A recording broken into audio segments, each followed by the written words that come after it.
नमस्कार दोस्तों, स्वागत है आपका इस वीडियो में हम लोग मिडवाइफरी के कुछ क्वेश्चन में कुछ अभ्यर्थियों को डाउट आ रहे हैं और साथ ही कुछ और क्वेश्चन को हम लोग रिपीट करने वाले हैं, देखने वाले हैं। क्योंकि आप सबको अब पता चल गया होगा कि मिडवाइफरी से कितने क्वेश्चन आए हैं।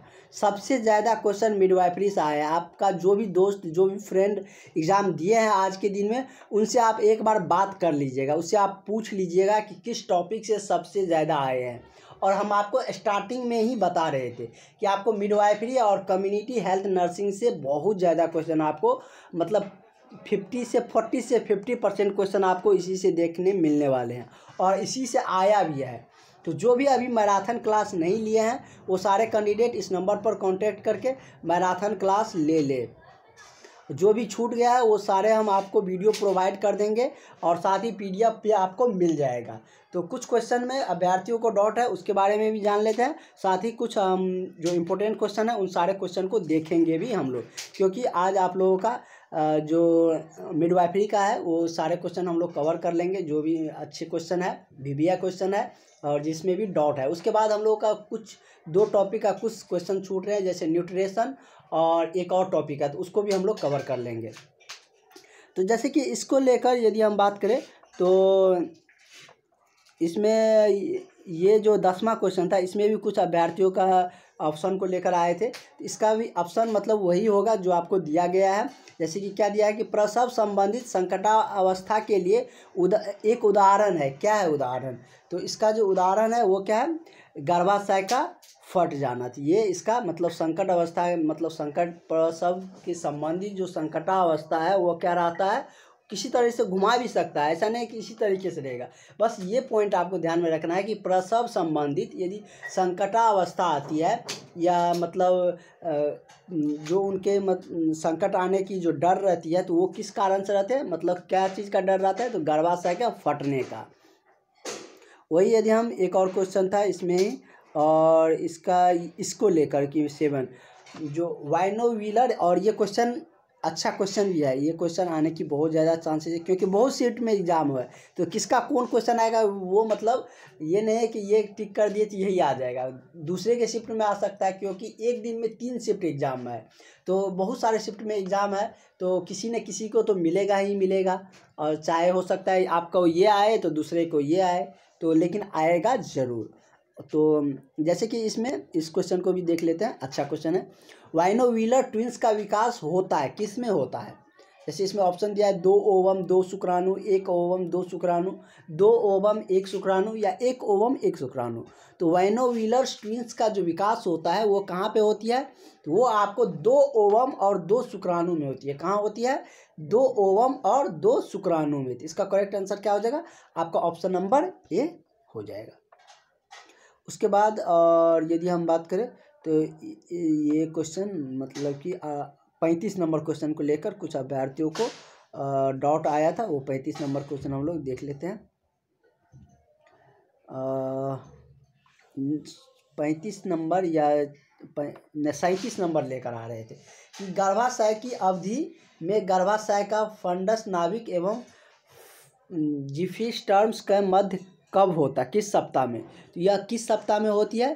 तो ये मतलब 30 सप्ताह में होता है, सही है। और इसको लेकर मतलब ये क्वेश्चन 2 बार आ चुका है, 38 वाले क्वेश्चन। तो इसको लेकर कंफ्यूज नहीं होइएगा, इसका आंसर हम बता देते हैं। इस क्वेश्चन कहीं भी रिपीट हुआ होगा तो उसका वही होगा, और यानी कि एक जगह और ये क्वेश्चन आ चुका है, तो इसलिए मतलब कि और ये क्वेश्चन अच्छा क्वेश्चन भी है। सामान्य जगह पर स्थित प्लेसेंटा अगर समय से पहले अपनी जगह से अलग हो जाते हैं तो उसको क्या कहा जाता है? जैसे इसमें दिया गया है, बहुत सारे प्लेसेंटा का नाम दिया गया है, तो उस प्लेसेंटा को क्या कहते हैं? जैसे इसमें दिया है कि प्लेसेंटा प्रीविया या प्लेसेंटा एक्रीटा या प्लेसेंटा एनक्रीटा, या बी में दिया है कि एबॉर्प्सियो प्लेसेंटा। तो ये करेक्ट आंसर क्या हो जाएगा? एबॉर्प्सियो हो जाता है। एबॉर्प्सियो को दूसरे तरीके से भी लिखा जाता है, तो इसमें कंफ्यूज नहीं होइएगा, इसलिए ये क्वेश्चन को हम लेकर आए हैं आपके लिए। एबॉर्प्सियो को हिंदी में दूसरे तरीके से ऐसे भी लिखे जाते हैं, तो उस पर आप लोग मतलब कि कंफ्यूज नहीं होएगा। एबॉर्प्सियो आएगा तो आप वही को उसी को मार दीजिएगा। यदि ये पूछ रहा है कि प्लेसेंटा अपने जगह से अगर चेंज हो रहा है तो अगर ये भी नहीं दिया है सामान्य जगह, अगर दे दिया है कि नॉर्मल प्लेसेंटा, ऐसे भी क्वेश्चन इसमें फ्रेम होता है, ऐसे भी क्वेश्चन आते हैं। नॉर्मल प्लेसेंटा यदि अपने सामान्य समय से अलग जगह पर बदल जाते हैं तो उसको कौन से प्लेसेंटा कहते थे, क्या कहते हैं, एबॉर्प्शियो प्लेसेंटा। इसमें आंसर सही है, और जो नीचे वाले एक जगह फिर यही क्वेश्चन है, वहाँ पे आंसर थोड़ा सा गलत था, तो उसको हम लोग सुधार कर लेंगे। और इसके बाद है कि ये क्वेश्चन भी अच्छा क्वेश्चन है कि गर्भ अवस्था के अंत में लगभग कितना वजन बढ़ता है। तो ये जो वजन है इसका हम यदि बात करें तो जब स्त्रियाँ गर्भ धारण नहीं करती है तो उस समय गर्भ अवस्था का जो वजन रहता है वो मात्र 80 ग्राम के आसपास होते हैं। लेकिन जब गर्भ अवस्था धारण कर लेते हैं तो अंत में इसकी जो वजन होती है वो कितना चल जाता है, तो 12 केजी तक चल जाता है। कितना, 12 केजी तक। और इसी में हम आपको ये भी बता देते हैं कि यहाँ अगर इस टाइप से भी क्वेश्चन आए तो आप कंफ्यूज नहीं होइएगा। अगर बच्चा का जो जन्म लेता है तो उसका वजन मतलब उस टाइम कितने है, तो 2.5 से 3 केजी के बीच में रहता है। इसका वजन इतना के बीच में रहता है, ये भी अब ध्यान में रखिएगा। हाँ, जैसे वही प्लेसेंटा वाला यहाँ पर भी आ गया है, तो वही जो क्वेश्चन यहाँ पर भी दे दिया गया है, लेकिन यहाँ पर आंसर ये कर दिया है, ये नहीं होगा, इसमें भी आंसर यही होगा, एबॉर्प्शियो प्लेसेंटा। और है, और किसी को कोई कन्फ्यूजन होंगे तो वो आप लोग बोल भी सकते हैं। तो हमको जो अच्छा क्वेश्चन लग रहा है, जो अच्छे क्वेश्चन है उन सारे को हम लोग डोपलर वाले हम देख लेते हैं। इसमें भी एक स्टूडेंट को कन्फ्यूजन आया था कि डोपलर द्वारा भ्रूण की हृदय गति दर किस हफ्ते तक सुनाई देती है। तो ये यदि हम बात करें तो इसके द्वारा 8वें हफ्ते में सुनाई देने लगती है, और जो मतलब कि भ्रूण का हृदय गति दर है वो 5 से 6 हफ्ते में, मतलब उसमें क्या होती है कि धड़कन होने लगती है, मतलब उसका जो गति दर है वो चलने लगती है 5 से 6 हफ्ते में। लेकिन 8वें हफ्ते में ये डोपलर के अनुसार ये क्या होती है, हृदय की गति दर सुनाई देने लगती है। अच्छा क्वेश्चन है, इसको मतलब आप लोग देख लीजिएगा। और मिडवाइफरी और आप कम्युनिटी हेल्थ नर्सिंग, ये दोनों को ज़रूर से ज़रूर एक दिन में 50 या 100 क्वेश्चन रिवाइज करिए, ताकि एग्ज़ाम तक जो आप जिसका भी एग्ज़ाम बच रहे हैं वो सारे कैंडिडेटों पूरे रिवाइज करके आप लोग जाइए, ताकि आपको क्वेश्चन न छूटे। क्योंकि किसमें कौन सा क्वेश्चन आ जाएगा, मान के चलिए हम ये आपको कह रहे हैं, ये दूसरे शिफ्ट में आ गया, आप में नहीं आएगा। ऐसा तो है नहीं कि सबके शिफ्ट में एक ही आएगा, क्योंकि बोर्ड एग्ज़ाम तो है नहीं कि जो कहेंगे वो सबके लिए आएगा। आपके लिए ये क्वेश्चन आएगा तो दूसरा के लिए ये क्वेश्चन आएगा, ऐसा होता है बहुत सारे शिफ्ट में। हाँ, लेकिन नॉर्मलाइजेशन भी होते हैं। नॉर्मलाइजेशन में क्या है कि बहुत सारे शिफ्ट में होते हैं, तो उसमें जिसको कम गलतियाँ रहेंगे उसको नंबर बढ़ जाते हैं। तो ये सारी चीज़ हम आपको बताएंगे भी। अभी आप लोग पहले तैयारी पर ध्यान दीजिए जिसका भी बच रहे हैं। ये देख लेते हैं, कह रहे हैं निम्नलिखित में से कौन सा वास्तविक प्रसव का चिन्ह है, शोथ, सर्विक्स का पकना, या गलत प्रसव पीड़ा होना, या ल्यूटिनिन। तो इसका जो प्रसव का वास्तविक प्रसव चिन्ह है वो कौन सी है, तो वो आपका शो है। क्या है, शो है। ये भी क्वेश्चन बहुत इंपॉर्टेंट है कि स्तनपान कराने वाली माँ की प्रतिदिन कैलोरी की आवश्यकता पड़ती है। जो भी स्तनपान करवाती है, मतलब कि अपने बच्चे को दूध पिलवाती है, तो उसको कितने कैलोरी की ज़रूरत पड़ती है, तो उसको मतलब 2600 कैलोरी की ज़रूरत पड़ती है। कितना, 2600 कैलोरी की ज़रूरत पड़ती है, ये आप ध्यान में रखिएगा। और कौन सा चैप्टर में आपको कोई दिक्कत होंगे तो उस टॉपिक को बोलिएगा, हम उसको रिवाइज करवा देंगे। और हम लोग देखते हैं, और कोई डाउट भी होंगे तो आप लोग मतलब कॉल मत करिएगा। कॉल करने से मतलब कि इतना कॉल रिसीव नहीं हो पाएगा, क्योंकि एक मोबाइल से इतने सारे काम पॉसिबल नहीं है। अगला क्वेश्चन हम लोग ये वाला देखते हैं। कह रहा है कि झिल्ली को क्वेश्चन हम लोग 5-6 क्वेश्चन स्किप किए थे, उसको भी देख लेते हैं, क्योंकि ये बहुत इंपॉर्टेंट टॉपिक है, तो इसको स्किप नहीं कर सकते हैं। और यदि हम बात करें तो जो 2 टॉपिक बच रहे हैं उनको भी हम लोग बचे 2-3 दिन में कवर कर लेंगे, और ऐसे ही कुछ जो आपको डाउट रहेंगे उस सारे टॉपिक को रिवाइज भी आपको करवा देंगे। तो यहाँ पर ये क्वेश्चन हम लोग देखते हैं कि लाइकर अम्नी रंग का पानी कैसा होता है। जो लाइकर अम्नी है उसका रंग जो होती है उसकी रंग का पानी, मतलब कि अम्नी रंग का पानी है, मतलब क्या है, क्लियर पेल या लाल या हरा या पीला, तो कैसा होता है? तो ये आपका इसका हम यदि देखें तो इसमें जैसे कि इसका दिया गया है पीला, तो लेकिन इसके करेक्ट आंसर आपका क्या हो जाएगा, मतलब कि क्विलियर पेल होते हैं। क्या होता है? क्विलियर पेल। तो इसका करेक्ट आंसर आपका ऑप्शन नंबर ए हो जाएगा। अगला है कि बच्चे की धड़कन है, मतलब बच्चे की जो धड़कन होती है वो कब फर्स्ट, द्वितीय, तृतीय या चतुर्थ होती है? तो मतलब फर्स्ट जो उसको क्विकिंग इज द मोमेंट, मतलब पहली जो धड़कन होती है वो मतलब कि कब होती है? प्रथम, सेकेंड या द्वितीय या चतुर्थ, ये क्या होती है?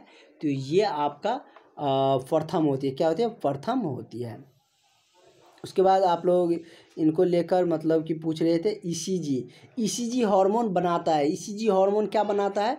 तो ईसीजी हार्मोन आपका साइटोट्रोफोब्लास्ट बनाता है। क्या बनाता है? साइटोट्रोफोब्लास्ट बनाता है। तो इसका करेक्ट आंसर आपका ऑप्शन नंबर ए सही हो जाएगा। ये क्वेश्चन हम लोग देख चुके थे। जो क्वेश्चन नहीं हुआ है वो सारे क्वेश्चन हम लोग देखेंगे। यहाँ पर आप देख सकते हैं, ये उस वजन वाले हम क्वेश्चन आपको बताए थे, यहाँ पर दे दिया है क्या कि समय से पहले कम वजन वाला बच्चा का वजन कितना होता है? जो समय से पहले जन्म ले लेता है तो उसका वजन मतलब ऑब्वियसली कम रहेंगे, तो उसका वजन कितना मतलब रहते हैं, ये आपसे पूछे जा रहे हैं। तो नॉर्मल बच्चे का जो वजन रहता है वो 3 kg रहते हैं, लेकिन जो समय से पहले रहते हैं उसको कितना होता है? 2.5 kg के आसपास। ऐसे मत कर दीजिएगा कि 1.5 kg रहता है, तो ऐसे में ज़िंदा रहना भी थोड़ा पॉसिबिलिटी कम है। तो कितना रहता है? 2.5 kg के आसपास रहता है। उसके बाद ये क्वेश्चन भी अच्छा क्वेश्चन है कि प्रथम टेटनस जो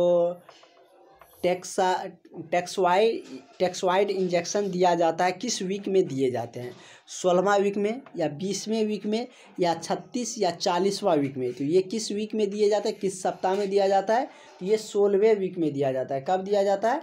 तो 16वें वीक में ये दिए जाते हैं। और ये आपको पता है कि मादा में जो सेक्स गुणसूत्र होता है कि वो क्या होता है? XX होता है। पुरुष में क्या होता है? XY होता है।